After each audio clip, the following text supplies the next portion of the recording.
ጸሎተ ሐሙስ በኢትዮጵያ ኦርቶዶክስ ተዋሕዶ ቤተክርስቲያን እምነት ተከታዮች በልዩ ልዩ ሃይማኖታዊ ሥርዓቶች እየታሰበ ይገኛል። በሰሙነ ሕማማት ውስጥ የምትገኘው ይህች ዕለት ልዩ መንፈሳዊ ትርጉምና የፍቅር መገለጫዎችም አሏት። ሥርዓተ ቅዳሴና ሕጽበተ እግር በዚሁ ዕለት ከሚፈጸሙ ሥርዓቶች ውስጥ ይጠቀሳሉ። በቅድስት ሥላሴ ካቴድራል የሚገኘው ባልደረባችን ሄኖክ ለሜ ደግሞ ያለውን ሥርዓት ሊነግረን በቀጥታ መስመራችን ላይ አግኝተነዋል። ሄኖክ እንዴት ዋልክ? ያለው ሥርዓት ምን ይመስላል የሚለውን እና ሌሎች መረጃዎችን ማድረስ ትችላለህ? አመሰግናለሁ አዳነች። እንዴት አርፍደሻል? እንግዲህ በኢትዮጵያ ኦርቶዶክስ ተዋሕዶ ቤተክርስቲያን እምነት ተከታዮች ዘንድ የታላቁ የዐቢይ ጾም የመጨረሻ ቀናት ላይ ነው የምንገኘው። እነዚህ ቀናትም ሰሙነ ሕማማት በሚል ስያሜ በኢትዮጵያ ኦርቶዶክስ ተዋሕዶ ቤተክርስቲያን እምነት ተከታዮች ዘንድ በልዩ ልዩ ሃይማኖታዊ ስነ ስርዓቶች የሚታሰቡና የሚያልፉ ዕለታት ናቸው። በዚህም ምዕመናን በየአጥቢያ ደብራቸው በመገኘት በጾም በጸሎት እንዲሁም ደግሞ በስግደት ሲያሳልፉ ቆይተዋል። በዚህ እኛ በተገኘንበትም በቅድስት ሥላሴ ካቴድራል ምዕመናን ከማለዳው ጀምሮ የዕለቱን መንፈሳዊ ምንባባት ሲከታተሉ እንዲሁም በስግደት ሲያሳልፉ ቆይተዋል።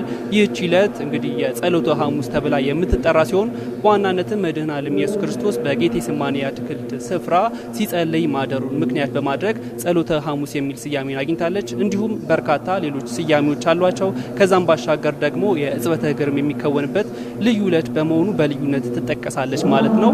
ይህንን ዕለት የኢትዮጵያ ኦርቶዶክስ ተዋሕዶ ቤተክርስቲያን ደግሞ እንደምን ታከብሯለች፣ እንደምን ታስበዋለች የሚለውን ሊያካፍሉን አንድ እንግዳ ጋብዘናል። እንግዳችን መጋቢ ካህናት እንቆ ባህሪ ተከስተ ናቸው። በኢትዮጵያ ኦርቶዶክስ ተዋሕዶ ቤተክርስቲያን የካህናት አስተዳደር መምሪያ ዋና ጸሐፊ ናቸው። እጅግ አድርገን እናመሰግናለን እንግዳችን። እንግዲህ ይህች ዕለት በርካታ ስያሜና መጠሪያም ጭምር ያላት ምዕመናንም ሥርዓተ ቅዳሴም ደግሞ በልዩነት ከሌሎቹ የሕማማት ቀናት የሚፈጸምባት ናትና ዕለቱን የኢትዮጵያ ኦርቶዶክስ ተዋሕዶ ቤተክርስቲያን እንዴት ታሳልፈዋለች? እንደው የመጠሪያ ስሞች ውስጥ ትርጉማቸው ምን ይመስል ይሆን? በወልድ ውሉድ በክርስቶስ ክርስቲያን የተሰኛችሁ በሀገር ውስጥም በመላ ዓለም ያላችሁ በሙሉ የእግዚአብሔር ጸጋና በረከት ይብዛላችሁ። ከሁሉ በፊት አስቀድሞ ለዚህ ሰዓትና ለዚህ ጊዜ ያደረሰን አምላካችን ክብር ምስጋና ለእሱ ይሁን። ዛሬ ያለነው ጌታችን መድኃኒታችን ኢየሱስ ክርስቶስ ሕገ ኦሪትን የሻረበት ሕገ ወንጌልን የሰየመበት ራሱን በፍቅርና በትሕትና አድርጎ የደቀ መዛሙርቱ እግር ያጠበበት መስዋዕተ ብሉይ ሽሮ መስዋዕተ ሐዲስን የሰየመበት ደቀ መዛሙርቶቹን ያቆረበበት ስለ ነገ ጉዳይም የተናገረበት ዕለት ነው። ይህንን ካል እንግዲህ ጸሎተ ሐሙስ የሚባለው አንደኛ ይህንን ጸሎተ ሐሙስ የምንለው ከሆሳዕና ጋር ተያይዞ በአምስተኛው ቀን የምናገኘው ዕለት ነው። የሆሳዕና ሥርዓት የተለየ ነው። ከሰኞ ጀምሮ እስካሁን ድረስ የየራሳቸው ታሪክና ጊዜ አላቸው። በዛሬው ዕለት ግን ልዩ የሚያደርገው ጌታችን መድኃኒታችን ኢየሱስ ክርስቶስ ለሕዝቡና ለደቀ መዛሙርቱ በቃል ይነግራቸው የነበረ በተግባር የፈጸመበት የመጨረሻ የፍቅር መደምደሚያ የሆነውን የሰው ልጅ እግርን ያጠበበት የደቀ መዛሙርቶቹ እግር ያጠበበት አጥቦ ብቻ ዝም ያለበት ሳይሆን እናንተም የምትወዱ ከሆነ ለባልንጀሮቻችሁ እንዲህ አድርጉ ብሎ ያዘዘበት የፍቅር መደምደሚያ ዕለት ነው። ከዚህ አንጻር በትልቁ በቤተክርስቲያናችን የሚያያዘው ብሉይ ተሽሮ አዲስ የተሰየመበት መስዋዕተ ብሉይ ተሽሮ መስዋዕተ ሐዲስ የተመሰረተበት ዕለት ነው። እንደገናም በቤተክርስቲያናችን ይህ ሥርዓት ለ2000 ዓመታት ሲካሄድ የነበረ አሁንም ያለ ነው። በዛሬ ከሌሊቱ 11 ሰዓት ጀምሮ ስግደት ሲካሄድ አድረዋል። የመጀመሪያው ማለት ነው። የሁለተኛው የነግ የምንለው በ1 ሰዓት ነው። ሶስተኛው በ3 ሰዓት የምንለው ነው። አራተኛው እንደዚሁ በ6 ሰዓት ነው። አምስተኛው በ9 ሰዓት የምናቀርበው ነው። ስድስተኛው በ11 ሰዓት የምናቀርበው ነው። ሰባተኛው በንዋም ላይ የሚቀርብ ጸሎት ነው። በዚህ መሰረት ሥርዓቶቹ በተጠበቀው መንገድ እየሄዱ ናቸው። ጸሎትም ሲካሄድ አድረዋል። ስግደትም ሲሰገድ ውለዋል። ዜማውም በአራራይ ዜማ ሲባል ውለዋል።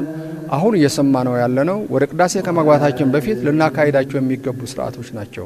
በዚህ ሰዓት በዚህ ጊዜ እየደረሰ ያለ ጸሎተ ሥርዓተ ጸሎተ ቅዳሴ ነው። ይሄ ማለት ውሃው በእግዚአብሔር ቃል ከተለወጠ በኋላ ነው እኛ እግራችን የምንታጠብበት። ማጠቢያውም የወይን ቅጠል ነው።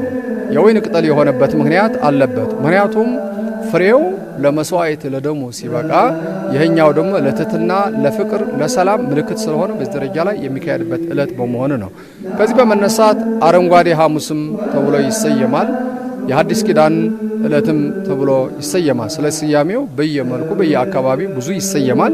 በእኛ ደግሞ ጸሎተ ሐሙስ ነው አብዝተን የምንጸልይበት፣ አብዝተን በፍቅር የምንሄድበት፣ አብዝተን ከጌታችን ከአምላካችን መድኃኒታችን ኢየሱስ ክርስቶስ የምንሄድበት ዕለት ስለሆነ ነው። የነጻነት በዓልም ነው። እውነትም ነው። 5500 ዓመታትን በባርነት በአስተሳሰብ በአካላዊ በባርነት ለነበረ ነጻ የወጣበት ቀን ስለሆነ የነጻነት በዓልም ተብሎ ይጠቀሳል።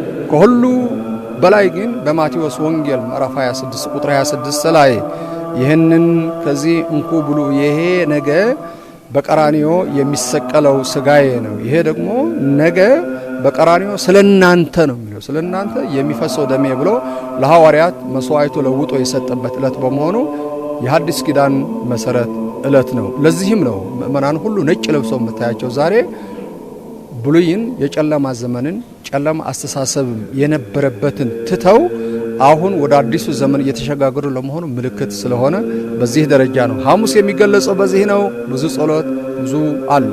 ስለዚህ ከዚህ አንጻር ጸሎተ ሐሙስ የሁላችን ነው። የፍቅርም ነው፣ የትህትና ነው፣ የይቅርታ ነው።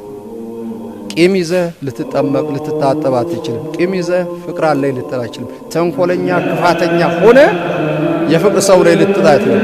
እግዚአብሔር ሰው አይደለም፣ አይታለልም።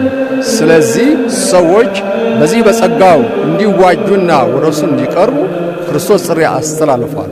ከሁሉ በላይ ግን ደግሞ የክርስቶስ ተወካይ የሆነ ቅዱስ ፓትርያርኩ ዛሬ ነው የምእመናኖቹ እግር የሚያጥብበት። ለምን? ያ ቃል የተፈጸመው ጌታችን መድኃኒታችን ኢየሱስ ክርስቶስ ነው ያደረገው። የክርስቶስ ተወካይ በምድር ደግሞ ፓትርያርኩ ነው። ፓትርያርኩን ጳጳሳትን፣ ምእመናንን፣ ሽማግሌዎችን፣ ሕፃናትን በትህትና ሆኖ ያጥባል። ይሄ የትህትና የመጨረሻ ስለሆነ ነው። እጅግ አድርገን እናመሰግናለን። መጋቢ ካህናት እንቁ ባህሪ ተከስተ ክብረት ይስጥልን። ክቡራን ተመልካቾች ቀደም ሲል እንደተከታተልነው የኢትዮጵያ ኦርቶዶክስ ተዋሕዶ ቤተክርስቲያን እንግዲህ በየአድባራቱ ይህችን ዕለት በልዩ ልዩ መንፈሳዊ ስነ ስርዓቶች ታከብራለች። ቀደም ሲል መምህርም እንዳነሱት በዋናነት ደግሞ መድኃኔ ዓለም ኢየሱስ ክርስቶስ የሐዋርያትን እግር ያጠበበት እንደመሆኑ ከምንም በላይ ትህትናን ራስን ዝቅ ማድረግን የምንማርበት እንደመሆኑ ምእመናንም ይህንን በሕይወት ዘመናቸው እየተገበሩ ዝቅ እያሉ በትህትና መንፈስ ሊኖሩ እንደሚገባ ጭምር መልእክት የሚተላለፍበትና የሚታወስበት ነው። እንግዲህ ከዚህ በማስከተል ስርዓተ ቅዳሴው ይቀጥላል። ሕጽበተ እግር ስነ ስርዓት ይካሄዳል።